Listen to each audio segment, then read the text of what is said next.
마가복음 3장 1절부터 6절입니다.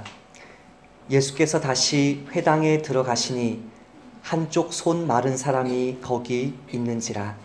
사람들이 예수를 고발하여 안식일에 그 사람을 고치시는가 주시하고 있거늘 예수께서 손 마른 사람에게 이르시되 한가운데에 일어서라 하시고 그들에게 이르시되 안식일에 선을 행하는 것과 악을 행하는 것 생명을 구하는 것과 죽이는 것 어느 것이 옳으냐 하시니 그들이 잠잠하거늘 그들의 마음이 완악함을 탄식하사 노하심으로 그들을 둘러보시고 그 사람에게 이르시되 내 손을 내밀라 하시니 내밀매 그 손이 회복되었더라. 바리새인들이 나가서 곧 헤롯 당과 함께 어떻게 하여 예수를 죽일까 의논하니라. 아멘. 자리에 앉으시겠습니다. 오늘 말씀은 안식일을 어떻게 지키느냐에 관한 2주 전에 제가 이 자리에서 말씀을 전했던 안식일 준수에 관한 말씀의 연속입니다. 지난 2주 전에 말씀의 메시지를 기억하십니까? 예수님이 안식이었습니다. 예수님이 안식일의 주인이었습니다. 예수님이 안식이고 예수님이 안식일의 주인이기 때문에 그 예수님이 주시는 안식을 누리지 못한다면, 그 예수님이 주시는 그 안식을 받아 누리지 못한다면 우리의 신앙생활, 우리가 지키는 주일, 우리가 누리는 이 모든 예배당이 아무런 열매가, 의미가 없다는 것을 말씀드렸습니다. 고난주간 새벽 예배를 하면서 예수님이 중심이 되지 않으시고 그 예수님이 주시는 그 은혜를 받아 누리지 않으면 그 모든 것이 행사로 끝나버린다는 사실을 말씀드렸습니다. 그 말씀을 드리면서 제가 마지막 적용하면서 한 우즈베키스탄 공동체가 예배 장소가 없어서 방황하는 이야기를 말씀드리면서 그들이 우리 교회를 필요로 할지 하지 않을지는 잘 모르겠지만 만약에 그 공동체가 이 나그네 교회당을 필요로 한다면 이것을 드리는 것이 주님의 뜻이라고 제가 판단하고 그렇게 말씀을 전했습니다. 지난 월요일과 화요일에 노회에 참석했습니다. 점심시간과 저녁시간 외에는 휴대폰을 받을 수도 없고 제가 휴대폰을 에어플레인 모드를 해제할 수도 없어서 어떻게 할 수 없는 상황입니다. 이튿날 되어서는 중간에 이제 카톡이나 이런 말씀 메시지가 오면 그거라도 내가 봐야 되겠다 싶어서 이제 무음으로 해놓고 에어플레인 모드를 이제 제하고요. 무음으로 해놓고 있는데 전화가 이렇게 오는 거예요. 그 목사님인 거예요. 30대 후반에 참 그 젊은 목사님이 전화가 오는 거예요. 그 쉬는 시간에 제가 가슴이 덜컹한 거예요. 다시 제가 기도했어요. 하나님, 감당할 수 있을까요, 우리가? 감당할 수 있을까요? 하나님 도와주시고 하나님의 뜻이라면 제가 오케이 하고 재직회에 올려서 우리 성도들의 투표로 결정하겠습니다. 하나님의 뜻대로 하십시오. 다시 제가 차 안에서 기도하고 전화를 드렸습니다. 그분이 이렇게 말씀하셨습니다. 네, 목사님, 저를 너무나 친절하게 맞아주셔서 감사합니다. 정말 많은 사랑을 받았습니다. 그런데 저희가 영등포에 더 좋은 장소를 얻었습니다. 손가락만 있으면 들어갑니다. 그래서 제가 손가락만 있으면 들어간다는 말씀이 무엇인지요? 그랬더니 손가락을 대면 들어간대요. 지문을 아마 이렇게 인식하고 들어간다는 뜻인가 봐요. 그래서 우리는 이게 버튼이 그게 손가락이어서 안 된다. 그래서 뭐 다른 거는 뭐 좋은 게 없었어요. 했더니 그거는 작은 거고요. 목사님 교회당은 우리가 수요 예배를 목사님이 드리시기 때문에 수요일은 안 된다고 하셨지만 거기는 평일이 다 열려 있어서 언제든지 모임을 할 수 있고요. 또 목사님 예배를 최대한 빨리 마쳐도 2시 전에는 못 마친다고 하셨는데 이쪽에는 주일날도 다 비어 있어서 가게 되었습니다. 또 우리 형제들이 신촌과 영등포가 더 가깝다고 해서 또 가게 되었습니다. 근데 목사님의 교회는 우리가 원하면 목사님의 교회가 기도하면서 결정하겠다고 해주셔서 너무나 큰 은혜를 받았습니다. 그 형제의 그 목사님의 말씀을 들으면서 지난주에 안식일의 주인이 예수님이고 예수님이 안식일의 주인이기 때문에 예수님의 중심, 그 예수님의 리더십을 따르지 않으면 우리가 지키는 모든 안식일, 이 주일, 우리가 누리는 이 모든 예배당이 의미가 없다는 하나님의 말씀에 간신히요 순종하게 되었다는 사실을 깨닫게 되었습니다. 오늘 주님은 두 번째로 다시 한번 안식일에 대해서 그 안식일을 완성하신 예수님의 구원이 완성된 안식일의 첫날, 안식 후 첫날인 주일을 지키는 것에 대해서 우리에게 두 번째 교훈과 도전을 주고 계십니다. 주님이 오늘 본문을 통해서 우리에게 주시는 첫 번째 교훈이 무엇입니까? 남의 신앙을 판단하지 말라는 것입니다. 1절과 2절 말씀 같이 한번 읽어보겠습니다. 시작. 예수께서 다시 회당에 들어가시니 한쪽 손 마른 사람이 거기 있는지라 사람들이 예수를 고발하려 하여 안식일에 그 사람을 고치는가 주시하고 있거늘. 남의 신앙을 판단하지 말라고 하시면서 예수님이 남의 신앙을 판단하는 자에게 임하는 세 가지 영적인 재앙을 이야기하시는데, 첫 번째 영적인 재앙이 무엇입니까? 남을 감시하고 판단하고 정죄하는 사람은 자기 주변에 정말 자기가 살려야 될 사람에게 전혀 신경을 쓰지 못한다는 것입니다. 1절, 2절에 보시면 누가 등장하죠? 한쪽 손 마른 사람이 등장합니다. 한쪽 손 마른 사람이 등장하는데, 이 한쪽 손 마른 사람을 위해서 기도를 해줘도 누가 기도해줘야 되죠? 가장 율법을 잘 아는 이 사람들이 해줘야 되고요. 이 사람들을 위해서 권면의 말씀을 주더라도 누가 권면의 말씀을 줘야 되죠? 가장 하나님의 말씀을 정확하게 아는 이 바리새인들이 해야 되는데, 이 한쪽 손 마른 사람이 그 주변에 있음에도 불구하고 그 사람의 영적인 복지에 대해서는 전혀 신경 쓰지 않고요. 오히려 이 사람을 뭐의 도구로 써요? 예수님을 덫에 걸리게 하는 낚시 이끼라고 말할까요? 그 덫에 미끼라고 말할까요? 한 사람의 인격을 다른 사람의 인격인 그 예수님을 고발하는 도구로 이 사람을 사용하는 모습을 봅니다. 예수님을 덫에 빠뜨릴 수단으로만 그 사람을 바라보는 것, 자기 주변의 가족이든 형제든 친척이든 이웃이든 친구든 예수님을 만나야 될 사람이 있음에도 불구하고 그 사람을 도와줄 마음이, 영적인 여유가 전혀 없는, 왜요? 완전 고갈되어 버리거든요. 남을 미워하고 비판하는 사람은 자기의 속에 있는 이 막 가시 같은 마음으로 남을 정죄하는 것에 모든 것을 쏟아버리니까 자기 주변에는 자기 자식이 죽어가고 있는데, 자기 배우자가 죽어가고 있는데 전혀 신경을 쓰지 못하는 것입니다.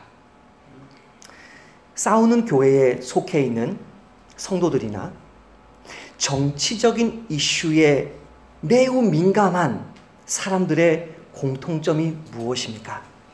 바로 자기 주변에 있는 사람들을 돌보지 못하는 것입니다. 여러분, 하나님이 사람을 만드실 때는요, 왜 일용할 양식을 구하고 매일마다 주님을 의지하게 만드셨냐면, 하루에 나의 그 영적인, 이 정서적인 에너지는 한계가 있는 거죠. 그러니까 나의 영적인 정서적인 에너지가 한계가 있으니까 매일 말씀을 묵상하라 하시고, 매일 말씀 기도하라 하시고, 기도의 자리에 머물라고 하시고, 또 일용할 양식을 매일매일 구하라고 하십니다. 근데 여러분이 이렇게 임상 실험을 한번 해보세요. 어느 날 여러분이 뭐 직장에서든 교회당에서든 어느 곳이든 계속 인터넷 뉴스를 본다고 생각해요. 3시간 계속 뭐 문재인이 될 것이냐, 안철수가 될 것이냐, 계속 이걸 보는다고 쳐봐요. 또 누구의 비리가 드러나서 막 그걸 계속 보고 있어요. 갑자기 조승희 집사님 전화가 왔어요. 갑자기요. 나는 그 정치인 뉴스에 막 몰두해 있어서 이놈을 살려 죽여 이렇게 막 하고 있는데 갑자기 이 지체가 전화가 왔어요. 마음이 어떨까요? 안 해보셨나요? 혹시 그런 임상 실험? 잘 못 봤습니다. 부담됩니다. 근데 만약에 여러분이 기도의 자리에서요, 어떤 영혼을 품고 막 눈물로 기도하고 있어요. 말씀 속에 깊이 묵상하고 있어요. 그때 갑자기 그 사람이 전화가 와요. 어떻게 해요? 이거는요, 죄송한 표현입니다, 식은 죽 먹기입니다. 내 마음에 이미 그 사람을 향한 사랑이 충만해요.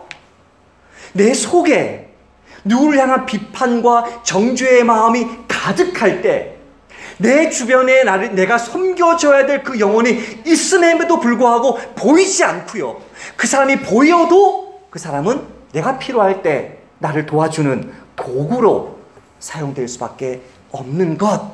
이것이 남의 신앙을 판단하는 자가 당하는, 자초하는 첫 번째 영적인 재앙입니다. 두 번째로 남을 감시하고 판단하고 정죄하는 사람들이 당하는 영적인 재앙은, 자초하는 영적인 재앙은 아무리 놀라운 하나님의 은혜의 역사가 자기 주변에서 벌어질지라도 전혀 그것에 감동하지 못한다는 것입니다. 5절과 6절 말씀을 함께 읽습니다. 시작. 그들의 마음이 완악함을 탄식하사 노하심으로 그들을 둘러보시고 그 사람에게 이르시되 내 손을 내밀라 하시니 내밀매 그 손이 회복되었더라. 바리새인들이 나가서 곧 헤롯 땅과 함께 어떻게 하여 예수를 죽일까 의논하니라. 여러분, 이 구절을 읽을 때 어떤 충격을 받습니까? 예수님의 말씀 한마디에 사람이 살아나는 기적을 보면서 깜짝 놀랍니다. 내 친구가 지금 손이 말라 있습니다. 친구가 지금 손이 말라 있는데 예수님이 손을 내밀라고 했는데요. 같이 내가 집회를 참석했는데 손을 내밀라고 했는데 그 사람 손이 펴져 버렸습니다. 그 옆에 있는 나는 어떤 느낌 들까요? 너무 감사하고 기쁘고 행복할 텐데요. 이 사람의 손이 말라버렸는데 이 바리새인들은 전혀 놀라지도 감동하지도 기뻐하지도 않아요. 이 기적이 일어나자 말자 뭐해요? 이 사람들은 예수님을 어떻게 죽일까를 생각해요. 예수님이 우리를 향해서 한마디 말씀하시면요, 그 말씀이 그대로 이루어집니다. 내 손이 마른 사람들이 여기 없지만 내가 세상 속에 살면서 아무리 내 인생이 피폐하게 말랐다고 할지라도 네 삶이 회복되어라 한마디만 나에게 주시면요, 말씀을 통해서 임하든지 기도를 통해서 임하든지 누구의 선포를 통해서 임하든지 네 삶이 회복되어라 한 말씀 임하면요, 그 한 말씀으로 우리 인생은 그대로 회복되는 것이죠. 제가 대학생 때 임상실험을 했습니다. 저는 신유의 은사가 없습니다. 저는 신유의 은사가 없어도 항상 저는 안수하고 기도합니다. 저는 고등학생 때부터 통풍이 걸려가지고 이 조그만 발이 이렇게 해도 발이 부어서 움직이지를 못했습니다. 사당동에 있는데 제가 아직도 기억해요. 2층 침대여서 1학년, 2학년 때는 후배이기 때문에 2층 침대를 쓰고 이제 3, 4학년 고학년이 되면 이제 저층 침대를 쓰는데요. 제가 2층 침대에 앉아서 머리가 이 천장에 이렇게 달랑말랑했던 걸 제가 정확하게 기억하고 있습니다. 첫째 날이었습니다. 통풍이 찾아온 첫째 날입니다. 첫째 날 통풍이 찾아왔으면 그 통풍은 반드시 2주를 갑니다. 2주. 통풍 안 걸려보셨겠지만 2주간 통풍이 갑니다. 쫙 올라와서 천장을 한번 딱 치고 쫙 빠지는 시간이 1주, 2주가 걸리는데요. 이 천장을 쳤을 때가 이제 바람만 불어도 아프다 그래서 통풍인데 첫째 주입니다. 첫째 날입니다. 통풍이 딱 발생한 그날 제가 손 얹고 그냥 짧게 기도했습니다. 방언으로 기도한 것도 아닙니다. 짧게 하나님 치료해 주십시오. 나와버렸습니다. 주님이 한 말씀 하시면 따라 안심하라 내 믿음이 너를 구원했다. 예? 이 중풍병에 걸려서 천장에서 내려온 사람에게 내 죄사함 받았다. 한 말씀 하시면 끝입니다. 그 능력에 한 말씀이 선포되었는데도 이 사람들은 예수님에 대해서 감사하지도 그것을 기뻐하지도 주님을 경외하지도 주님께 경배하지도 않습니다. 여러분, 어떤 사람을 한번 죽도록 미워해 보셨습니까? 어떤 사람을 죽도록 미워하면 어떤 일이 생기냐면요, 그 사람의 좋은 점까지도 전부 다 나쁘게 보입니다. 어느 한 교회를 여러분 정말 미워해 보셨습니까? 그러면 그 교회에서 일어나는 하나님의 선한 역사들도 다 나쁘게 보입니다. 그게 무엇을 반증합니까? 그 교회가 진짜 사탄의 교회인가? 아니요. 그 사람이 진짜 사탄의 종인가요? 아니요. 내가 이미 남을 정죄하고 판단하고 비판하다가 하나님의 선한 역사까지도 알아볼 수 없는 재앙에 이미 걸려들었다는 것을 반증하는 것입니다. 무서운 것입니다. 세 번째로, 남을 감시하고 판단하고 정죄하는 사람들은 그리스도를 대적하는 재앙을 자초합니다. 6절 말씀을 제가 다시 한번 읽어보겠습니다. 바리새인들이 나가서 곧 헤롯 땅과 함께 어떻게 하여 예수를 죽일까 의논하니라. 여기서 주목해야 될 구절은 헤롯 땅과 함께라는 구절입니다. 정말 어울리지 않은 조합이 아닐 수 없습니다. 바리새인들은 헤롯 땅을 정말 미워합니다. 바리새인들은 사두개인을 정말 미워합니다. 사두개인, 대제사장들이 사두개인이었거든요. 대제사장들, 사두개인들, 헤롯 땅 누구죠? 로마와 결탁한 사람들이에요. 로마와 결탁해서 언약 백성을 지배하고 압제하고 있는 민족이라고요. 그 절반은 유대인이고 절반은 이두메, 에돔 족속이란 말이죠. 혈통도 순수하지 못한 이 헤롯의 이 무리들이 자기의 이 순수한 언약 백성들을 로마를 등에 업고 압제하고 있는 이 헤롯 땅과 뭐해요? 결탁을 해요. 뭘 위해서? 예수님을 잡아 죽이기 위해서 결탁을 해요. 남을 비판하고 정죄하고 감시하다가 보니까 결국은 예수님을 대적하는 사단에게 속한 무리와 함께 결탁해서 그들과 함께 적 그리스도적인 일을 꾸미고 있는 모습을 봅니다.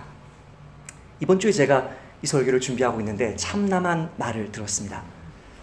이 근처에 있는 어느 교회인데요. 멀지 않은 교회인데요. 수년간 분쟁 중에 있는 교회입니다. 그 수년간 분쟁 중에 있는 교회가 부활절 주일임에도 불구하고 그 교회에 몰려가서 시위를 했다는 말을 듣고 정말 마음이 아팠습니다. 정말 저는 마음이 아팠습니다. 예? 아니, 그 교회가 잘못한 거 모릅니까? 예? 다 알아요.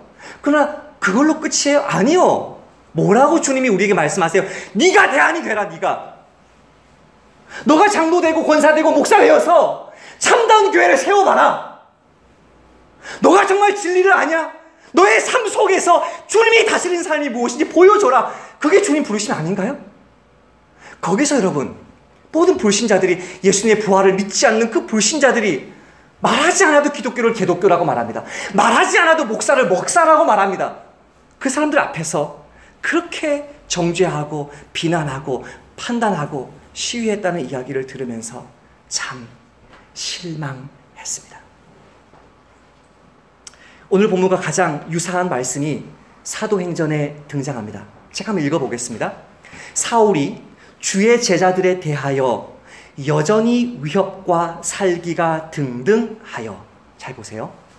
예수님을 향해서 살기가 등등했던 이 바리새인과 그 바리새인들 중에 바리새인이었던 사울 역시 주의 제자들에 대하여 위협과 살기가 등등합니다. 그래서 이 사울이 뭐 합니까? 대제사장에게 가서, 웃기죠? 어떻게 바리새인과 사두개인이 결탁하죠? 대제사장에게 가서 다메섹 여러 회당에 가져갈 공문을 청하니 이는 만일 그 도를 따르는, 예수의 도를 따르는 사람을 만나면 남녀를 막론하고 결박하여 예루살렘으로 잡아오려 함이라. 사울이 길을 가다가 다메섹에 가까이 이르더니 호련히 하늘로부터 빛이 그를 둘러 비추는지라. 땅에 엎드려서 들음에 소리가 있어 이르시되 사울아 사울아 내가 어찌하여 나를 박해하느냐 하시거늘 대답하되 주여 누구시니까 이르시되 나는 내가 박해하는 예수다. 사도 바울은 누구를 박해했습니까? 주님의 몸된 교회를 박해했습니다. 주님의 몸된 교회의 지체들을 박해했습니다. 그 박해가 누구를 위한 박해였습니까? 예수님을 박해한 것입니다. 잘 들으십시오, 여러분. 교회를 함부로 비판하고 정죄하고 감시하고 그 사람들을 미워하는 일에 모든 것을 쏟는 사람은 그 교회에 여전히 머리 되시는 그리스도를 비판하고 판단하고 정죄하는 사람이라는 무서운 사실을 잊어서는 안 됩니다. 제가 한번 이렇게 질문해 볼까요? 그 사람들은 구원받을 수 있겠습니까? 예, 구원받을 수 있습니다. 죽기 전에 그 죄악 회개하면 됩니다. 주님이 우리에게 원하시는 것은 무엇입니까? 어느 교회나 어느 목사가 잘못했을 때 우리는 둘 중에 하나를 선택해야 됩니다. 첫 번째, 용서하고 그 교회에 남는 것입니다. 기억하십시오. 용서하고 그 교회에 남는 것입니다. 두 번째 옵션은 용서하고 그 교회를 떠나는 것입니다. 둘 중에 하나입니다. 용서는 필수입니다. 용서하고 남든지 용서하고 떠나든지. 용서하지 않고 남아있거나 용서하지 않고 떠난 사람은 여전히 주님의 몸된 교회를 핍박하는, 오히려 헤롯 땅과 같은 세상 사람들, 기독교를 개독교라고 부르는 그 사람들과 본의 아니게 결탁하는 재앙을 자초하게 될 것입니다. 종교개혁의 핵심 정신은 저항이 아닙니다. 종교개혁의 핵심 정신은 정죄와 판단과 나눔, 분당 아닙니다. 종교개혁의 핵심 정신은 오직 성경입니다. 성경으로 돌아가는 것입니다. 성경으로 돌아갔더니 구원은 뭐로 받아요? 은혜로 받아요. 오직 은혜. 성경으로 돌아갔더니 어떻게 받아요? 그 은혜인데 뭘 통해서? 믿음을 통해서. 오직 믿음. 성경을 통해서 봤더니 우리의 중보자는 마리아가 아니에요. 성인들이 아니에요. 오직 그리스도. 그걸 통해서 뭐예요? 오직 하나님께 영광을 돌리는 거예요. 종교개혁자들이 이 5가지 오직을 붙들고 뭐 했어요? 대안이 되었어요. 대안이. 카톨릭을 정죄하고 비판하고 욕하는 것으로 500년을 이어왔으면 가시투성이가 되었겠죠. 마귀 편이 되었겠죠. 아니요. 대안이 되었어요. 대안이. 주님은 우리에게 오늘 본문을 통해서 두 번째 삶을 요구하십니다. 하나님이 기뻐하시는 모습이 무엇이냐는 것입니다. 과연 어떻게 해야 하나님이 주신 주의를 온전하게 지키느냐? 주님은 이것에 대해서 4절에서 이렇게 말씀하십니다. 그들에게 이르시되 안식일에 선을 행하는 것과 악을 행하는 것, 생명을 구하는 것과 죽이는 것, 어느 것이 옳으냐 하시니. 예수님이 한 가지를 딱 얘기해 줍니다. 안식일에 뭐 하라고요? 선을 행하라. 안식일에 뭐 하라고요? 사람을 살리라. 제가 마가복음에 관한 주석서들이나 강해서들을 저기 한 3권 정도 강해를 시작하면서 사두었습니다. 설교하기 전에, 예배하기 전에나 예배 마치고 나서 읽어보시길 바랍니다. 그 책 중에 한 책에서 이런 짧은 예화가 있는 것을 제가 발견했습니다. 비판하기 좋아하는 사람들의 시선이 신경 쓰인 아버지가 주일에 사람들이 보는 거리에서 훌라후프를 가지고 노는 딸에게 이렇게 말했습니다. 얘야, 오늘은 주일이니 놀려면 뒷마당에 가서 놀아라. 그때 딸이 이렇게 아빠에게 대꾸합니다. 아빠, 뒷마당은 주일이 아닌가요? 아니, 교회 안 간 것도 아니고요. 예? 예배로 하나님을 만나고 성도들과 함께 애찬을 나누고 그것을 불성실한 것도 아닌데 주일에 집에 돌아와서 아들이나 딸이 훌라후프 가지고 노는 게 뭐가 문제인가요? 예? 뭐가 잘못인가요, 그게? 그 아이가 그것 통해서 기뻐하고 뛰놀고 행복하게, 그게 생명 살리는 거 아닌가요? 예? 준서에서가 얘네들이 와서 교회 다니면서 뛰어놀고 행복하게, 그게 좋은 게 아닌가요? 제가 평생 잊을 수 없는 말을 고등학생 때 들었습니다. 아마 죽기 전까지 잊을 수 없을 말인데요. 고등학교 때요. 주일 예배를 마치고요. 분반 공부도 마치고요. 고등부 성가대 연습까지 다 마치고요. 할 일 다 하고요. 정말 기쁘게. 고등부 선생님들 중에 한 분인 그 중년의 여자 선생님 댁에 친구들과 함께 놀러 갔습니다. 우리가 특별히 그분에게 무엇을 요청한 것은 아니었습니다. 근데 그분이 우리에게 무엇을 사주려고 하셨습니다. 근데 그날은 무슨 날이었습니까? 주일이었습니다. 그때 참 평생 잊을 수 없는 말을, 계속 저는 그 말씀 한 20여 년을 묵상해 봤어요. 평생 잊을 수 없는 말을 들었습니다. 그분은 무엇을 사주고 싶었지만 뭘 사면 주일을 범한다고 믿었던 우리 합동교단의 정통이라기보다는 전통에 사로잡혀 있는 분이었기 때문에 살 수가 없는 것이죠. 근데 그분의 아들, 고1인가 고2인가 그랬어요. 그 당시에. 저희가 비슷한 또래였는데요. 그 아들에게 이렇게 말씀하셨습니다. 아무개야, 너 오늘 주일인데 아까 뭐 사 먹었었지? 너 이왕 베린 몸 네가 사와라. 제가 평생 잊을 수 없는 말이에요. 너 이미 주의를 범했잖아. 이미 베린 몸이잖아. 네가 한번 죄 지은 거 한 번 더 지어. 이미 너는 주의를 범하는 죄를 지었으니까. 여러분, 과연 무엇이 진짜 잘못입니까? 내 집에 찾아온 이웃과 형제들, 그 자녀들에게 아이스크림 그거 사주는 게 잘못입니까? 그것 때문에 예수님이 화내신다고 생각하십니까? 아니요! 예수님은 예수님의 이름으로 복음 전하고 예수님의 이름으로 신앙생활하는 사람에게 물 한 잔 대접해주지 않는 그것을 더 큰 죄악으로 생각합니다. 어느 신학교인지는 제가 말씀드리지 않겠습니다. 한국에 정말 유명한 신학교에 한국 최고의 개혁주의 신학자였던 박윤선 목사라는 분이 학장으로 취임하셨습니다. 그분은 한국교회에서 최초로 개혁신학이라는 용어를 썼습니다. 그전까지는 보수신학이란 말만 썼지 개혁주의 신학, 칼빈과 루터의 이 개혁주의자들의 신학을 한국교회에 소개한 분은 박윤선 목사님이 최초였습니다. 이 박윤선 목사님이 해방 직후인 1946년도에 저기 만주에서 신학교에서 가르치시다가 이제 한국에 들어오셨을 때 어느 신학교를 이제 유명한 신학교를 만드시는 그분이 이분을 모셔와서 15년간 이분을 교수로 학장으로 사실 유일한 교수였습니다. 다른 모든 목사님들의 선교사님들은 강의를 하신 강사였고 이분만이 유일한 교수로서 정말 아침 9시부터 5시까지요. 계속 열강을 하는데 그 당시에 그 학생들이 지금 한국의 원로들이거든요. 그 당시에 학생들이 뭘 기억하냐면 그분이 강의를 하시면 강의를 막 하는데 종이 쳤는데도 종 친 거를 모를 정도로 막 강의를 하는 것을 기억합니다. 그분은 그 신학교로부터 제대로 월급을 받지 못했습니다. 근데 그렇게 어렵게 15년을 정말 온 삶을 다 바쳐서 하고 있는 이분을 그 교단이 해임시킵니다. 그 해임 때문에 이 교단은 더 이상 한국의 인류 신학교가 되지 않습니다. 그때부터 다른 신학교와 격차가 벌어지기 시작했습니다. 스푸너 선교사님 복음을 들고 한국 땅에 와서 정말 그렇게 헌신한 그분이 이제 본국으로 돌아가는 때가 되었습니다. 전송 예배를 드리기 위해서 이 목사님이 그 신학교의 교장인 이분이 전송 예배를 드려주기 위해서 그분과 함께 항구로 나갔습니다.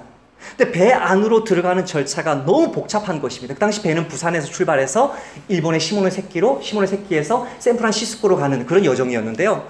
이 배에 하는 일정이 너무나 번잡하고 너무나 오래 걸려가지고 주일 예배 시간까지 이어지는 거 아침 일찍 나갔는데 그래서 이 목사님이 뭐해요? 목사니까 그 자리에서 주일 예배를 인도했습니다. 예, 그것도 뭐 문제가 안 되었습니다. 문제는 무엇이었냐면 그 예배를 마치고 돌아올 때 택시를 탔다는 것이 문제였습니다. 와. 택시를 탔다는 이유로 그 목사님을 해임시킵니다. 올해 그 신학대학원 학생들이 미달되었습니다. 무슨 말이냐면 학생들이 많이 모집을 하면요. 총신이든 장신이든 3, 4대 1이에요. 3대 1이든 4대 1이면 그 사람들 중에 정말 소명 있는 사람들을 학생을 뽑아야 그 사람들이 10년, 20년 뒤에 그 교단을 책임지는 건데 학생들을 모집을 했는데 이 모집 숫자에도 사람들이 덜 들어와가지고 간신히 정말 심각한 사람들만 빼고 뽑았다는 하소연을 제가 들은 지가 몇 주 안 됩니다. 과연 누가 잘못했습니까? 그 신실한 주의 종을 그것도 딴 개인적인 목적이 아니고 선교사님을 섬기기 위해서 그렇게 주의를 보냈다는 이유만으로 그분을 쫓아내었던 그 교단에 있던 교권주의자들이 큰 죄를 지은 것입니까? 아니면 선교사님 배웅하다가 택시를 탄 박윤선 목사님이 잘못한 것입니까? 누가 잘못한 것입니까? 오늘 본문을 보세요. 예수님이 그 사람을 살리는 일을 했는데 이 사람 뭐예요? 안식일에 예수님을 죽이는 일을 하려고 하고 있어요. 누가 안식일을 범한 것입니까? 사람을 죽이는 이들이 안식일을 범한 것입니다. 사랑하는 나그네 교회 형제자매 여러분, 저희 교단은 보수적인 교단인 것 제가 알고 있고 저 어릴 때 정말 철저하게 주일 성수하면서 제가 커온 것 저도 알고 있고 여러분도 그렇게 해왔습니다. 그러나 중요한 건 한 가지입니다. 사람 살리는 게 우선입니다. 선을 행하는 것이 핵심입니다. 이것을 방해하고 이것을 떠나는 모든 교회 전통은 예수님의 가르침과 멀어지고 있는 것임을 명심하시기를 바랍니다. 예수님이 오늘 이 두 가지 진리를 통해서 마지막으로 우리에게 강조하는 진리는 예수님이 우리를 살리신다는 것입니다. 오늘 본문을 읽어보시면 여러분은 다른 본문에서는 찾아볼 수 없는 특이한 모습 세 가지가 등장합니다. 첫 번째가 무엇입니까? 예수님이 먼저 이 사람에게 다가가십니다. 3절 말씀을 제가 한번 읽겠습니다. 예수께서 손 마른 사람들에게 이르시되 한가운데서 일어서라. 질문. 이 사람이 예수님께 마른 손 고쳐달라고 요청했나요? 아니요. 두 번째 질문. 주변에 있던 사람들이 예수님 내 친구인데요, 이 사람 좀 고쳐주세요 라고 부탁했나요? 아니요. 예수님은 부탁받지도 않았고요, 그 사람이 직접 나오지도 않았음에도 불구하고 회당에 들어가자마자 그 사람 상태를 딱 보고 저 사람을 내가 살려야 되겠다라고 누가 판단해요? 예수님이 판단해요. 예수님은요, 나의 모든 형편을 아십니다. 내가 어떻게 성장했고 어떤 아픔을 가지고 있고 어떤 상처가 있는지 다 알아요. 예수님이 그것을 다 알면서 나를 주님의 자리로 불러요. 누가요? 예수님이요. 두 번째 볼까요? 예수님은 예수님이 이 사람 편이라는 사실을 공개적으로 드러냅니다. 그래서 어떻게 합니까? 한 자리에서 일어서게 합니다. 이렇게 하면 예수님을 죽일 것 뻔히 아시거든요. 예수님 지금 마음을 읽죠. 그 사람들이 마음을 읽고 너희들 지금 이게 옳으냐 이게 그르냐 마음을 읽고 바로 얘기하는데, 그 사람들 속 생각이 예수님이 이렇게 하면 죽일 거를 암에도 불구하고 이 사람은 공개적으로 나는 손 마른 사람 편이다 라고 자기를 선언해요. 죽이려면 죽여라. 나는 이 사람 살리고 싶다. 너희들이 나를 죽여도 나는 이 사람 편이다. 세 번째로요, 예수님이 뭐 하십니까? 화를 내십니다. 제가 아는 한 예수님이 어떤 사람을 치료하거나 살리면서 화를 내는 구절은 이 본문과 요한복음 11장밖에 없습니다. 요한복음 11장에 나사로 살리는 본문 제가 한번 읽어볼게요. 이에 예수께서 다시 속으로 비통히 여기시며 무덤에 가시니 무덤이 구리라 돌로 막았거늘. 여기서 비통히 여기시는 게 뭐냐면요, 너무 불쌍히 여기셔서 화를 내신다는 뜻이에요. 화를. 예수님이 화를 냅니다. 무엇을 화를 냅니까? 살려야 될, 고침받아야 될, 하나님의 은혜를 누려야 될 사람들을 정죄하고 판단하고 오히려 예수님을 대적하는 도구로 쓰고 있는 사람들을 향해서 화를 내십니다. 죽은 나사로 앞에서 보이신 이 주님의 성품을 묵상해 보십시오. 손 마른 사람 앞에서 보이신 이 예수님의 분노를 생각해 보십시오. 저와 여러분 속에 있는 딱한 처지, 내 스스로 나의 힘으로 벗어날 수 없는 덫과 같은 상처를 가지고 있는 내 모습을 볼 때 분노하실 정도로 나를 주님이 뭐예요? 측은히 여깁니다. 이 하나님의, 이 예수님의 분노할 정도로 나를 사랑하시고 분노할 정도로 나를 정말 품어주시고 내 편이 되어주시는 이 사랑을 경험하지 못하면요, 여러분은 이 세상 살면서 예수님이 아닌 다른 것에 집착하고 의지하게 될 수밖에 없습니다. 두세 주 전이었던가요? 노회 후원을 받지 말라는 말씀에 순종하여서 재정부와 나누었던 그 이야기를 설교 시간에 나누었습니다. 여러분 중에 한 분이 제가 집에 도착했을 때 전화해서 목사님, 그 돈 그냥 받고요, 저기 선교사님들께 드리면 안 되겠습니까? 그렇게 해서 제가 정중하게 네, 잘 알겠습니다. 네, 제가 다시 생각하고 알아서 잘 하겠습니다 하고 끊고 바로 기도했습니다. 주님, 물러서지 않겠습니다. 그렇게 하고 나서 이번 노회를 참석했는데요, 정말 이상한 일이 벌어졌습니다. 이게 그 노회에서 나눠준 이 문서인데요, 2017년 상비부 조직안 해가지고요, 노회에 소속되어 있는 목사님 200여 명의 목사님들을 이 여러 가지 이 부서에다가 넣은 것입니다. 이건 원래 소속되면 넣게 되는 거거든요. 우리 교회에 어떤 부서가 있듯이 여기에도 여러 가지 부서가 있어요. 이 부서 중에 저를 어디에 넣었냐면 뭐 재정부, 복지부, 고시부, 교육부, 전도부, 정치부 여러 부서가 있는데 저를 어디에 넣었냐면 전도부에 넣었어요. 사람들 너무 많이 없으니까 이 젊은 목사님 하세요. 제가 설교가 돼버린 거예요. 서기가 되고 나서 제가 물어본 거예요. 이걸 회의록을 써서 제가 앞에서 제출하면서 읽어야 되니까 도대체 제가 무슨 회의록을 써야 돼요? 했더니 우리 전도부가 하는 일은 1년에 하나밖에 없습니다. 우리 노예 산하에 있는 77개 교회들 중에서 재정적으로 자립을 못하신 교회들에 관해서 재정을 지원해 주자는 청원서를 쓰는 것입니다. 바로 제가 2, 3주 전에 주님이 쓰지 말라고 했던 그 청원서를 낸 그 두툼한 봉투와 서류철을 저에게 주더니 이걸 참고하셔서 이 30개의 교회에 대한 형편을 쭉 다 쓰시고 이걸 발표하시는 겁니다라고 이야기했습니다. 그때 제 등에 식은땀이 흘렀습니다. 주님이 나에게 하지 말라고 하신 이유가 뭔지를 깨닫기 시작했습니다. 제가 만약에요, 능력도 없는 제가요, 자격도 없는 제가요, 정말 이마에 피도 안 마른 1년차 목사가 서기 된 것도 이상한데 그 서기가 앞에 나와가지고 읽는데 나그네 교회 가로 열고 이창산 목사 가로 닫고 재정 지원을 요청하오며 라고 말할 뻔하게 된 것이죠. 식은땀이 흘렀습니다. 그렇게 저는 당연히 안 들어갔죠. 서류에 제가 없었죠. 적고 올렸습니다. 올렸는데요, 이런 일도 또 없습니다. 이렇게 서류를 올려서 하면요, 다 앞에서 뭐라고 이야기하냐면 내용은 받고 재정부는 재정부로 보내어 검토 후 통과시키기로 동의합니다, 제청합니다, 가하면 예하시오, 그냥 넘어가는 순서인데요, 제가 딱 얘기하는데 갑자기 브레이크를 딱 거는 거예요.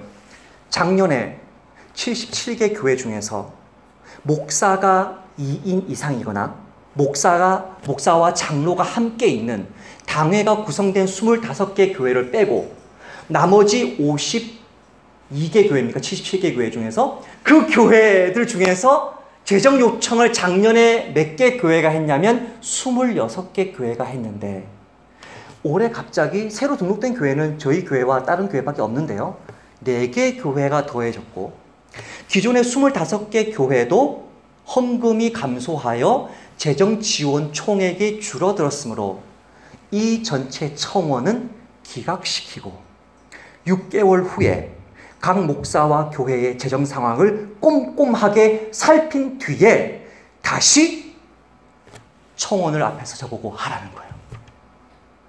그때요, 저는 알았습니다. 하나님이 뭘 원하세요? 너 인생 책임지는 사람이 누구냐? 내가 너 인생 책임지냐? 너 주변에 있는 돈 많은 사람이 너 인생 책임지냐? 너희 나그네 교회 누가 책임지냐? 내가 너희 나그네 교회 책임지냐? 너희 주변에 너희 노회에 있는 큰 교회가 나그네 교회를 책임지냐? 말씀을 맺겠습니다. M 선덕사님 선덕사님으로부터 충격적인 이야기를 들었습니다. 그 M 선덕사님을 보면서 그 M 선덕사님의 소속된 호주의 단체를 제가 이미 수년부터 알고 있었기 때문에 굉장히 호주에서 큰 단체일 것이고 그 단체가 한국에서도 생겼으면 좋겠고 그런 꿈까지 저는 꾸면서 그런 생각을 했었는데 대화를 하면서 충격적인 말을 들었습니다. 더 이상 호주에 있는 그 단체에 M 선덕사님이 소속된 그 단체에 선덕사 후보생이 단 한 명도 나오지 않고 있다는 것이었습니다. 하여튼 10수년 전부터 제가 그 선덕단체의 마지막 선덕사였고 지난 10여 년간 단 한 명도 제가 소속된 단체에서는 선덕사가 나오지 않았습니다. 너무너무 이상해서 이유가 무엇입니까? 라고 물었더니 이렇게 대답하셨습니다. 이제는 믿음으로 하나님 한 분만 의지하고 가라고 하니까 그냥 가는 거예요. 가고 하나님이 무엇을 주시면 먹고 맛있는 뷔페 사주시면 뷔페 먹고 누룽지 먹기로 하시면 누룽지 먹고 하는 삶을 더 이상 살지 않는다는 것입니다. 호주 사람들이. 여러분, 하나님이 우리에게 나그네 교회를 주신 목적이 무엇입니까? 하나님 한 분 신뢰하라는 것입니다. 그분이 저와 여러분의 미래를 책임집니다. 그분이 저와 여러분의 직장과 먹거리와 자녀를 키우는 것 모든 것을 주님이 책임집니다.